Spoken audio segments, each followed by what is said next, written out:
Today is April 25th, and the quote for today is entitled, "Appreciation is the antidote."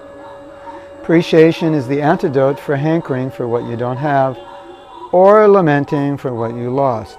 It allows you to accept your situation as a divine arrangement and be satisfied.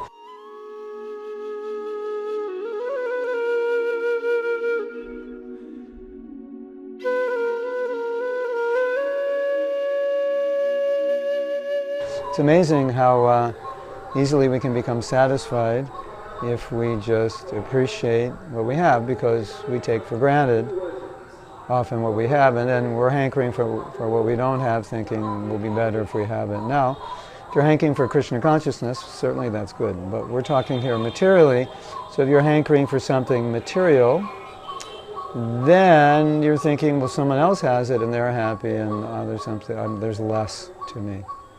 Actually, there's nothing less in you, because we're all Satchidananda. So, you know, Krishna is so kind, he made us Satchidananda, so what more could you ask for? You're full of bliss, knowledge, and eternal. I mean, that's pretty good, don't you think? So if we appreciate that, then maybe materially we're missing something, but certainly spiritually we're not missing anything. We're as good as, at least potentially, as anyone else. But the material disease is that we become envious or jealous of people who have more than we have.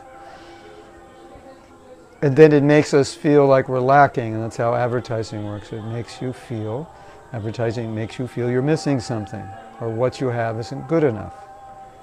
You know, I was just looking at cameras, because we're not really satisfied with the quality we're getting from this camera. As you can see now, it's a little dark out, and it's kind of grainy. And we're going to be doing more professional work in the outside world, so I've been looking at reviews. And there's all these people who do YouTube and make movies, and they have gone through one camera after another, because new features, new features, new features. So that's how it works. And I have a friend who has a lot of old equipment that he appreciates very much. He's very much different than get the new, the new, the new. He appreciates.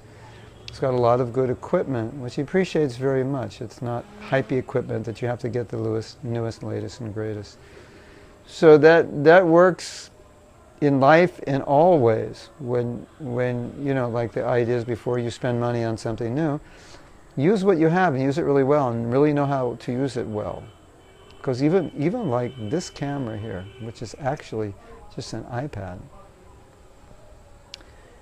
if you get it in the right light, in the right situation, it can do quite well. And if you have a very expensive camera, you don't know how to use it that well, it'll get worse. Of course, now with this lighting, this is like the best we can do, because it's just not so good. It's a cheap camera. But you understand. But I appreciate it that I have this facility. You appreciate that I can do these videos every day and communicate with you. So we all appreciate it, even though the quality may not be so great. And you know, I have a microphone right there, see? It plugs right into the iPad. It's not the greatest microphone in the world, but you can hear me, and it's quiet. Well, not so quiet on the street, but the microphone's not noisy. Today I was talking with my daughter and wife, and my daughter said, you know, my wife was talking about a coaching session she had with a devotee who she felt should learn to appreciate more. She'd be happier. Then my daughter said, yeah, whenever I was young and I didn't appreciate something, you would say, yeah, think of the poor kids in Syria. And my daughter would say, you made me feel so bad. These kids are starving, they don't have anything, and you want the latest styles, and you're not happy because you don't have the latest fashion and this and that. So, I mean, you understand what I'm saying. It's a simple point. So, but I think for our spiritual life, appreciation is really important. Just, you know, that I have the holy name, I have the association of devotees, I have deities, or I live near a temple with deities, I have Prabhupada's books. I mean, all these things. Who had these before? Before Prabhupada came, who had these things? So we are so fortunate.